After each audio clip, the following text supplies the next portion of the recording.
Atando Cabos. En diálogo con Ricardo Changala, intentamos conectar hechos para comprender mejor el mundo en el que vivimos.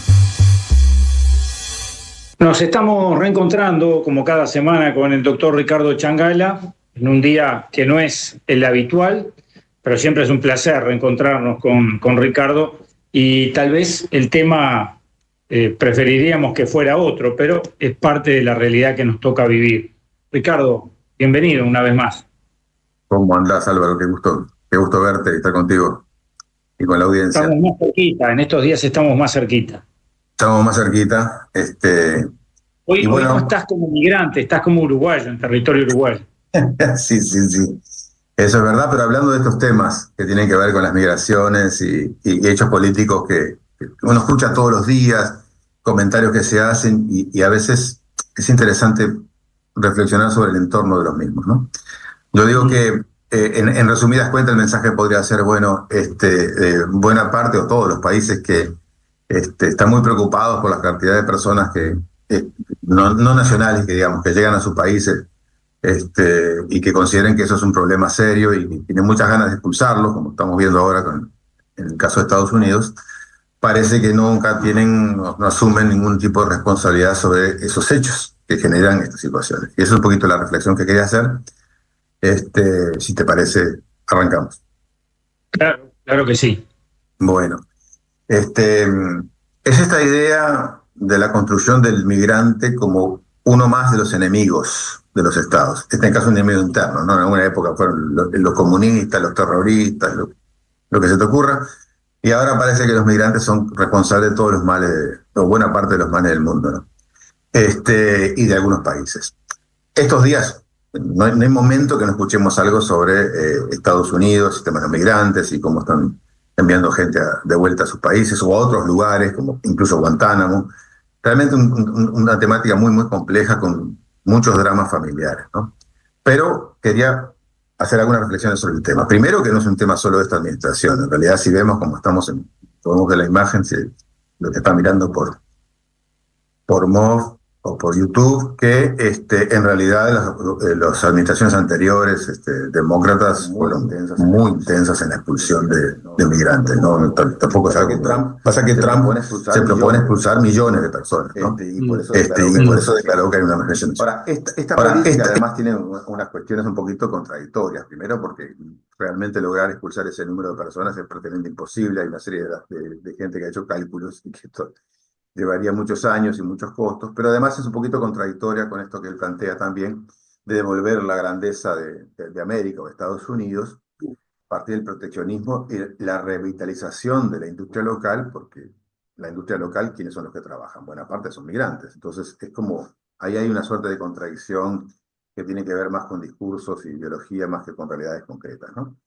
Y en los últimos días había una visita del secretario de Estado, que es el nombre que Estados Unidos utiliza para su ministro de Relaciones Exteriores, a varios países centroamericanos, donde han llegado a un acuerdo, por no decir que se ha impuesto, la necesidad de que esos países reciban una serie de migrantes, una suerte de tercer país seguro, pero que al final son intermediarios del destino final, lo cual está generando una serie de problemas muy importantes en los propios países centroamericanos, muchos de los cuales, ahí en Uruguay, van a llegar sus presidentes a la asunción del nuevo presidente uruguayo, ¿no? Entonces hay un tema muy complejo, muy difícil de entender, y yo lo que quería mencionar algunas cosas en particular. Primero, que una vez más todo esto se centra en un gran mito falso, un relato falso sobre la supuesta efecto negativo de las personas migrantes en los países de acogida, ¿no?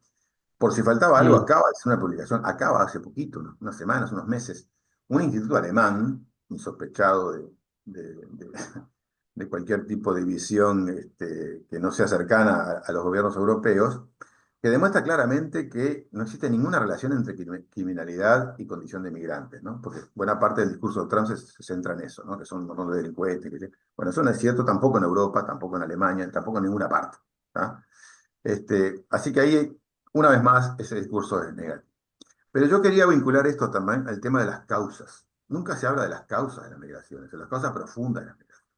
Y aprovecho para decir que estos días, el 25 de febrero, se conmemora una vez más el Día de la Dignidad de las Víctimas de la lucha, del conflicto armado interno en Guatemala, un país que conozco bastante porque ahí he estado, y que Mm, es uno de tantos países afectados por estas políticas de Estados Unidos, porque tiene muchos migrantes en Estados Unidos.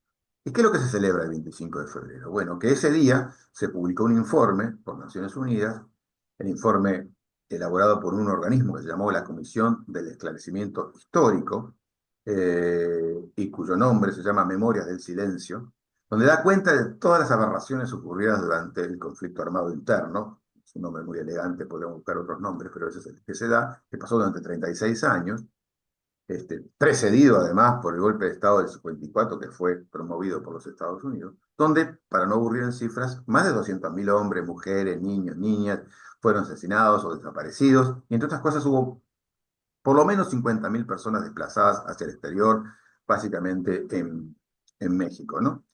El documento dice claramente que hubo genocidio contra muchas comunidades indígenas, particularmente entre los años 80 y 82. O sea, este es el panorama que ocurrió en ese periodo y que además problemas siguieron habiendo después, porque esto fue coronado con un gran nivel de impunidad que se siguió dando hasta ahora, ¿no? Ese día declarado por la ley guatemalteca, y hay un facímil de una de las normas jurídicas que lo declara, porque es como se presentó ese informe, la gente supo la verdad, o por lo menos se conoció la verdad, que se sabía, pero, digamos, no estaba tan clara. Entonces, desde ese momento, bueno, al menos ahí las víctimas pueden saber su historia o parte de la misma, porque realmente es una historia muy compleja. Bueno, esos datos que se estaba dando son impresionantes y qué casualidad. Lo que dice el informe también es que lo que se hizo fue construir una suerte de enemigo interno. ¿Ah? El mm, Estado tuvo un enemigo interno, concepto que se construyó en esa época. ¿Y por qué importaba este concepto? Porque el enemigo no era solo las personas que eventualmente estaban en los movimientos armados o en partidos políticos de izquierda. No, no. El enemigo era toda la población que de una manera estaba vinculada a esos sectores. Y ahí se impuso la idea tremenda de que para matar al pez, ¿no? Hay que quitar el agua, que básicamente mm. lo que fundamentó el exterminio de comunidades enteras porque se suponía que ahí había guerrilleros, los hubiera o no los hubiera. Esa cultura de violencia y esas causas del conflicto interno en Guatemala, y yo me animaría a decirte que en otros países centroamericanos, nunca se ha superado. Y ese es el caldo de cultivo que tiene que ver con las personas que migran, que van a otro lado.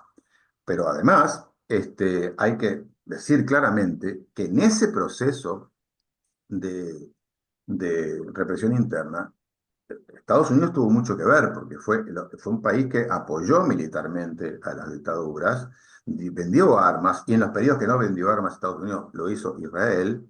Entonces, hay una responsabilidad muy grande en todo lo que ocurrió. Entonces, cuando uno mira ahora que hay discursos presidenciales que dicen que no tengo nada que ver, que vuelvan los migrantes que están afectando a mi país, como si ese país no tuviera ninguna relación sobre los hechos que generan, promueven o auspician, digamos, que la gente busque una vida mejor en algún lugar. Entonces, estos relatos que son falsos y además que nunca ven las causas ni la responsabilidad de cada parte, son los que terminan justificando decisiones que no tienen ningún sentido, más que la búsqueda de proteger a unos intereses. Y además, olvidan otro dato muy básico, que esto ocurre en cualquier parte del mundo, que ninguna persona migra a trabajar si no es porque tiene posibilidad de conseguir trabajo. Y ahí está todo el tema de la responsabilidad que le corresponde al sector empresarial que toma a los migrantes. En estas medidas que se están anunciando en Estados Unidos, pero también en otros países, como en Alemania, en otros lugares, donde el tema de la migración es central, nunca se habla de la responsabilidad que tienen quienes toman el trabajo, ¿no? El sector empresarial, que además se benefician mucho porque contratan personas en condiciones por debajo de las normas legales dominantes, ¿no? Esto es así, ha sido así toda la vida, y la verdad que lo que vemos siempre es que las medidas represivas no terminan por corregir nada de esto, empeoran todavía más. En definitiva, podemos decir que estamos viviendo en una parte del mundo como el Occidente, que hace unos años atrás celebraba la caída de los muros, como el muro de Berlín, y en realidad lo que se hace ahora es pretender construir más muros, más altos, más complicados, todavía para impedir que las personas se muevan, migren, caminen, que esa es la naturaleza humana, ¿no? Para eso tenemos dos piernas y posibilidad de movilizarnos. Entonces, este es el contexto que tenemos, quería hacer esa reflexión porque estos lodos tienen que ver con aquellos polvos, hay que atar cabos y no hay que dejar de ver las causas de las cosas, porque si realmente se pretende mejorar las condiciones de vida de la gente. Impresionante, Ricardo, muy sintético y muy claro realmente, y además uno lo ve porque también tiene familiares trabajando fuera de fronteras, porque lo ve aquí en nuestro país, por ejemplo, los delivery. eh, bueno, Claro. eso que tú decías, ¿no? Es decir, obtienen los migrantes los trabajos de menor calidad, a veces trabajando ilegalmente, por debajo de los salarios mínimos establecidos cuando los hay, en fin. Realmente toda una problemática que te agradezco que la hayas abordado desde ese lugar.